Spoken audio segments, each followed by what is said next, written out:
त्यांना बसू द्या, किती दिवस बसायचं, मरू द्या, काय करायचं मरू द्या, अशा पद्धतीने सरकारचं धोरण आहे. म्हणजे कुठलाही व्यक्ती उपोषणाला बसला, साधा जरी व्यक्ती उपोषणाला बसला तरी तिथे पोलीस बंदोबस्त लावावा लागतो, कारण तिथे लॉ अँड ऑर्डरचा प्रश्न असतो. असं आहे. आता इथे कालपासून एकही पोलीस कर्मचारी नाही. ठाणेदार एकदा येऊन भेटून गेले, औपचारिक चौकशी करून गेले, पण एकही पोलीस बंदोबस्तासाठी कर्मचारी इथं लावला नाही. पोलीस बंदोबस्त लावावा अशी आमची भावना नाही, पण असे संकेत आहेत की एखाद्या वेळी या उपोषण स्थळावर हल्ला होऊ शकतो सत्ताधारी पक्षाकडनं. लॉ अँड ऑर्डरचा प्रश्न इथे तयार होऊ शकतो. कोण कोणाचा बदला कसा काढेल हे सांगता येत नाही. असे सगळे इनपुट्स असताना एकही पोलीस बंदोबस्तासाठी कर्मचारी इथं त्यांनी लावला नाही. ठीक आहे, आम्हाला काही त्याचं दुःख नाही, नका लावू, पण कसं करू लागतंय प्रशासन. कालपासून एकही डॉक्टर तपासायला आला नाही, काल सकाळपासून. म्हणजे यांनी ठरवलेलं आहे की हे आंदोलन मोडून काढायचं आहे आणि या आंदोलनाकडे दुर्लक्ष करायचं आहे, असं सरकारचं धोरण आहे. बघा शेतकऱ्यांनो, तुम्ही ठरवा काय करायचं ते. तुम्ही जर का पूर्ण ताकदीने रस्त्यावर उतरले तर सरकारला दखल घ्यायला भाग पडेल, आणि तुम्ही जर फक्त टीव्हीवर बसून किंवा फेसबुकवर बसून हे सगळं बघत असाल तर मग मात्र काही खरं नाही. ही काळ्या दगडावरची पांढरी रेघ आहे. तुम्हाला सगळ्यांना विनंती आहे, सरकार आंदोलन मोडू पाहताय. सरकारचा प्लॅन आहे आमच्यासारखा कार्यकर्ता असाच मेला तरी चालेल, काही त्याला कारण लावून टाकू वेळेवर, असं धोरण त्यांचं आहे. पण मी सरकारलाही सांगतो आणि जिल्ह्याच्या प्रशासनालाही सांगतो, हलक्यात घेऊ नका. हलक्यात घेतलं तर काय होतं हे मागच्या वेळी बघितलेलं आहे. त्यामुळं ती वेळ पुन्हा शेतकऱ्यांवर आणू नका अशी माझी तुम्हाला विनंती आहे. मी काय अन्नत्यागाला बसलेलो आहे, माझी तब्येत खराब झाली, माझा प्राण गेला, जीव गेला, काही झालं तरी मी मागं हटणार नाही अशी माझी भूमिका आहे. पण या सगळ्याला सरकार आणि या बुलढाणा जिल्ह्याचं पोलीस प्रशासन आणि जिल्हा प्रशासन हे कारणीभूत राहतील, एवढं मात्र मी तुम्हाला ठामपणाने सांगतो. माझ्या जीवाचं काही बरं वाईट झालं त्याला पूर्णपणे सरकार जबाबदार असेल आणि प्रशासन जबाबदार असेल. या आंदोलनाला पाठिंबा देण्यासाठी निसर्ग फाउंडेशन सेवाभावी संस्था सागवणचे प्राध्यापक DM कानाळजे सर आणि त्यांचे सहकारी आलेले आहेत. तत्पूर्वी आमचे शेतकरी संघटनेचे ज्येष्ठ नेते, माझे ज्येष्ठ बंधू माननीय डॉक्टर विनायकरावजी वाहक साहेब हे आपल्याशी संवाद साधतील आणि त्यानंतर कानाळजे सर बोलतील.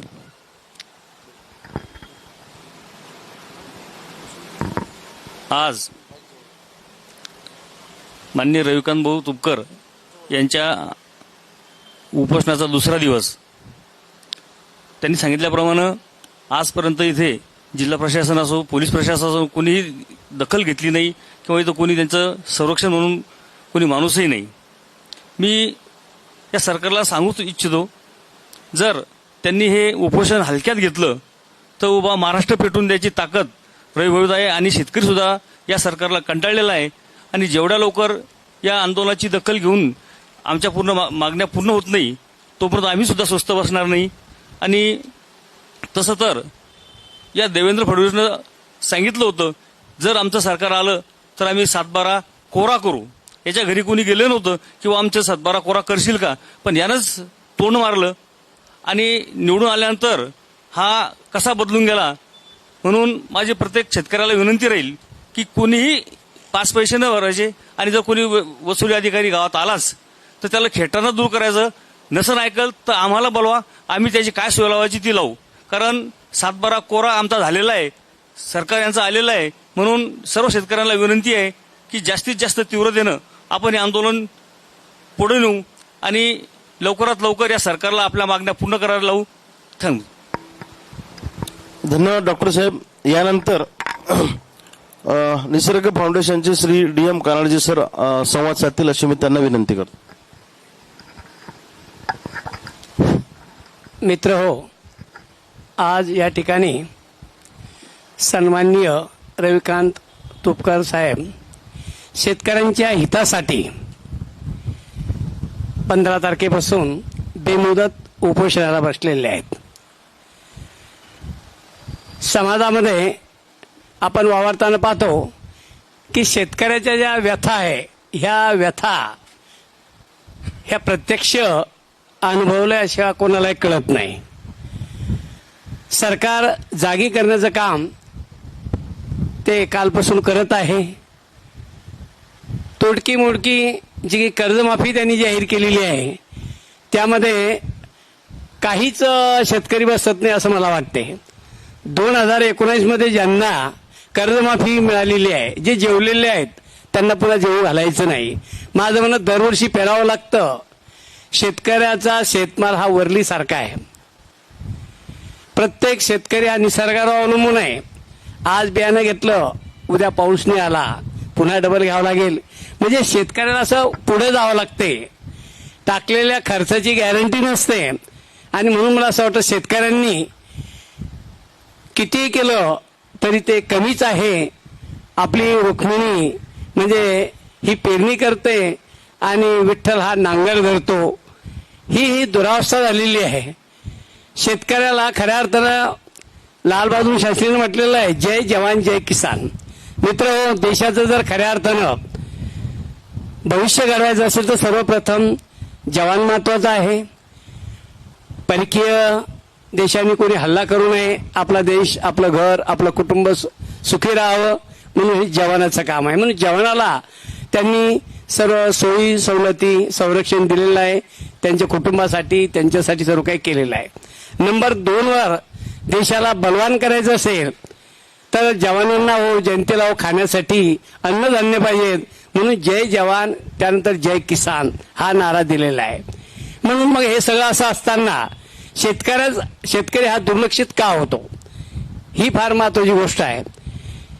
शेतकऱ्याला तसं पाहिलं तर बांधावर मेन तो दरवर्षी एकरी 1 थैली खताची आणि 1 थैली बियाण्याची दिलीच पाहिजे. तो गरीब 5 एकराला असो, 1 एकराला असो की 15 लो, मोठा शेतकरी मोठ्या व्यथा असतात. आणि म्हणून केवळ यांनी शासनाने फक्त कर्जमाफी जाहीर करून एक तोंडाला पानं पुसलेली आहे.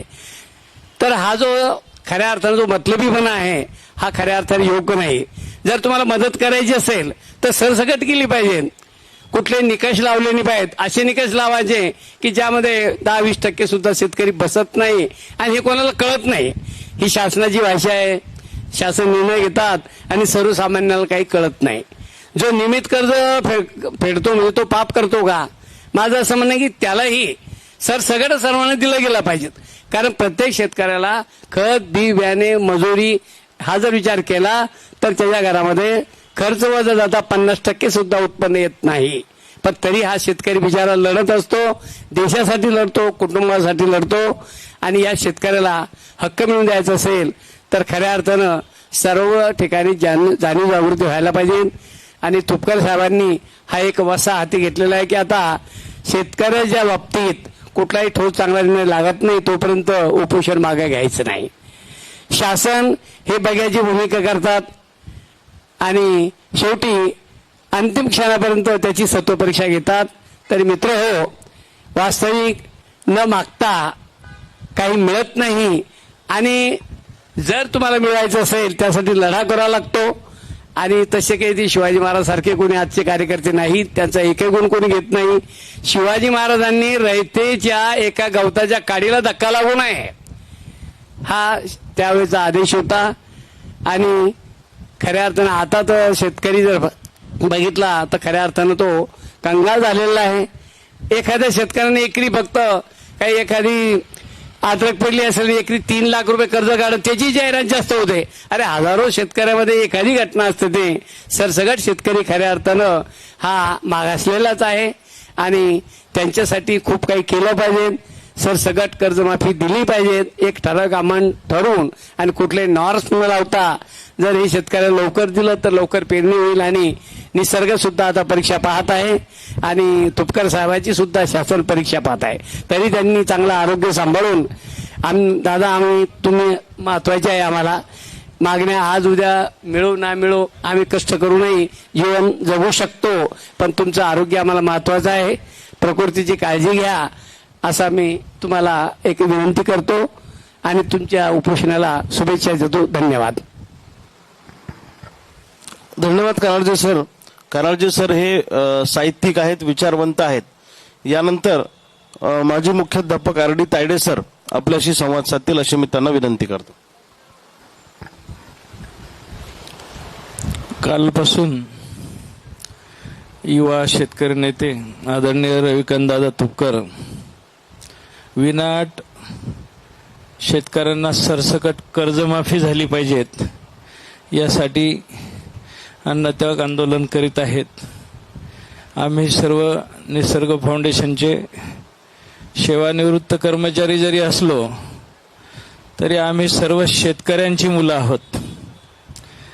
म्हणून शेतकऱ्यांसाठी जी सरकारनं जाचक कर्जमुक्ती जाहीर केलेली आहे ती सरसकट झाली पाहिजेत. हा एक अतिशय महत्त्वाचा मुद्दा रविदादांनी मांडलेला आहे. त्याला आमच्या सगळ्यांचा भरभरून पाठिंबा आहे.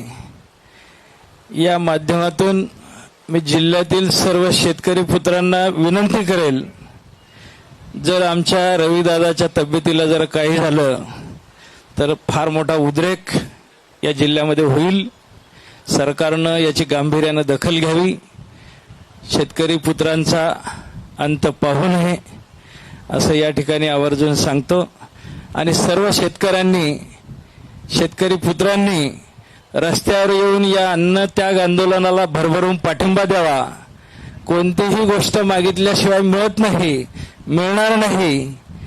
आणि ते जर आपल्या सर्वांसाठी या ठिकाणी अन्नत्याग करत आहेत. आपल्याला जर 1 तास जर जेवण उशिरा मिळालं तर तायफटक होते. काल 9:30 पासून रविदादा आपल्यासाठी बसलेले आहेत आणि सरसकट कर्जमाफी मिळेपर्यंत त्यांनी अन्नत्याग केलेला आहे. त्यांच्या या अन्नत्याग आंदोलनाला सर्वांनी भरभरून पाठिंबा द्यावा. सरकारला मी शेवटचा निर्वाणीचा इशारा देतो, प्रशासनानं सुद्धा याची गांभीर्यानं दखल घ्यावी असं या ठिकाणी या आंदोलनाला पाठिंबा देतो आणि आपल्या सगळ्यांच्या वतीनं या ठिकाणी मनोगत व्यक्त करतो. थांबतो. धन्यवाद. धन्यवाद तायडे सर. या निसर्ग फाउंडेशनने आपल्याला पाठिंबा दिला त्याबद्दल शेतकऱ्यांच्या वतीनं मी तुमचे मनापासून धन्यवाद व्यक्त करतो.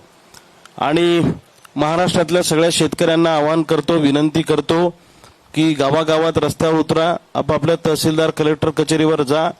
आपापल्या परीने जी जी आंदोलनं तुम्हाला हाती घेता येतील, एक प्रेशर शेतकऱ्यांचं दबावगट तयार झाला पाहिजे या विषयाला घेऊन. घरी बसून फक्त कमेंट करून हा प्रश्न सुटणार नाही किंवा सोशल मीडियावर प्रश्न विचारून हा प्रश्न सुटणार नाही. तर त्याच्यासाठी सोशल मीडियाच्या माध्यमातून कर्जमुक्तीचा लढा तीव्र करणं आणि गावागावात रस्त्यावर उतरणं, तहसील कलेक्टर कचेरीवर जाणं आणि शासन दरबारी आपला आवाज पोहोचवणं खूप आवश्यक आहे. एका ठिकाणी आंदोलन होऊन हा प्रश्न सुटणार नाही. तर महाराष्ट्राच्या कानाकोपऱ्यात शेतकऱ्यांनी उठाव केला पाहिजे, पुढाकार घेतला पाहिजे. नाही तर जातीसाठी धर्मासाठी जसे आपण पटकन एकत्रित येतो तसे मातीसाठी सुद्धा आपण एकत्रित आलं पाहिजे अशी माझी भावना आहे. मी तमाम महाराष्ट्रातल्या शेतकऱ्यांना आवाहन करतो की घरात बसू नका, हातावर हात धरून बसू नका, रस्त्यावर उतरा आणि सरकारला बळीराजाची ताकद एकदा दाखवून द्या. आणि कर्जमुक्ती घेतल्याशिवाय ही लढाई थांबवायची नाही या निर्धारानं रस्त्यावर उतरा. एवढंच या निमित्तानं सांगतो. आणि पुन्हा सांगतो, सरकारला हे आंदोलन दुर्लक्षित करायचंय. सत्ताधारी नेत्यांच्या प्रेशरखाली पोलीस आहेत, जिल्हा प्रशासन आहे, हे सगळे सत्ताधारी नेत्यांच्या प्रेशरमध्ये आहेत. सत्ताधारी नेते जेवढं सांगतील तेवढं ते करतायत. खरं तर त्यांनी आपला धर्म नोकरीचा निभवायला पाहिजे, जी जबाबदारी आपल्यावर आहे. पण दुर्दैव असं आहे की आता हे अनेक अधिकारी हे सत्ताधाऱ्यांचे चमचे झालेले आहेत, सत्ताधाऱ्यांचे बटीक झालेले आहेत. त्यांनी जर अतिचमचेपणा केला तर त्यांना सुद्धा त्यांची जागा दाखवल्याशिवाय आम्ही स्वस्थ बसणार नाही. आजच्या दिवस वाट पाहू, नाहीतर आमचा हिसका यांना दाखवून देऊ. थँक्यू.